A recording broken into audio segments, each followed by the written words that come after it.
You're probably staring at a blank space in your shop, wondering if you should spend a few $100s on a gantry crane that promises adjustable height and 2,000-pound capacity, or just keep using a makeshift pulley and hope it holds together long enough for the next job.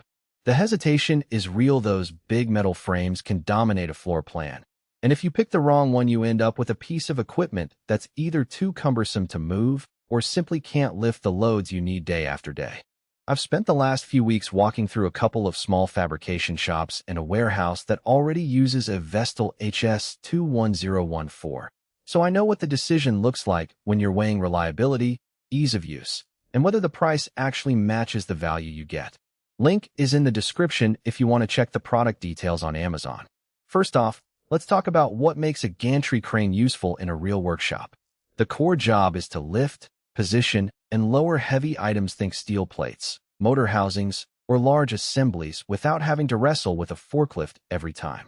In that sense, the Vestil crane ticks a lot of boxes. It's built from welded steel, so you're not dealing with flimsy tubing that could bend under repeated use, and the 2,000-pound rating means it can handle most of the mid-sized jobs you'll encounter in a typical machine shop. The adjustable height feature is also a big deal, because you can raise the beam up to 14 feet when you need clearance for tall pieces, then drop it down to a more manageable height for tighter spaces. The adjustment isn't a hand crank.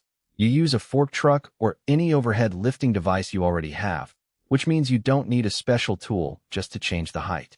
Now, the practical side of moving this thing around. The crane comes with 4 glass-filled nylon casters, each equipped with a 4-way position lock. In the shops I visited, the casters rolled smoothly over concrete, and the lock kept the crane steady when they were loading a 1,800-pound steel frame. The nylon material is forgiving on the floor, no scratching or gouging, so you can place it on a polished shop surface without worrying about damage. On the flip side, those casters aren't meant for rough outdoor terrain. If you plan to use the crane on gravel or uneven ground, you'll notice a bit of wobble, and the lock can be harder to engage. That's something to keep in mind if your operation isn't fully indoors. Who should actually consider buying this crane? If you run a small to medium fabrication shop, a maintenance department that regularly services heavy equipment, or a hobbyist with a dedicated space for metal projects, the AHS 21014 slots in nicely. The 10-foot width gives you a decent span for most workpieces without taking up the entire width of a standard shop bay, and the 14-foot maximum height is enough to clear most overhead utilities while still fitting under a typical 20-foot ceiling.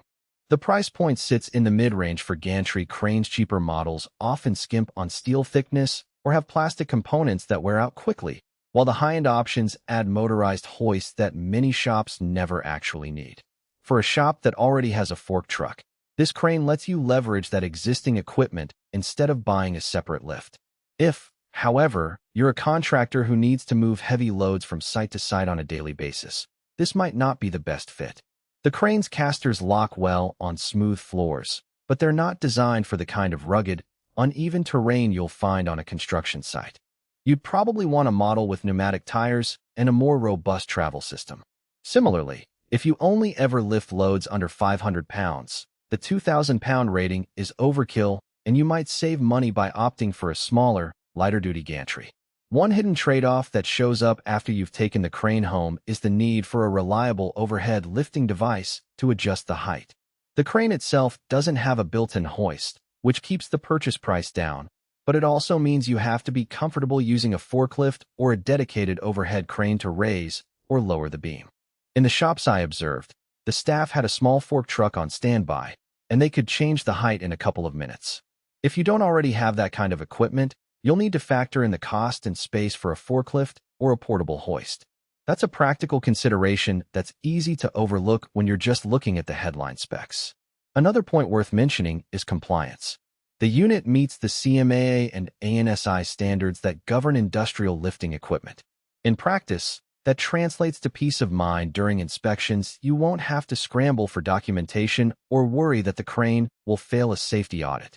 The welded steel construction also means there are fewer welds that could become stress points over time.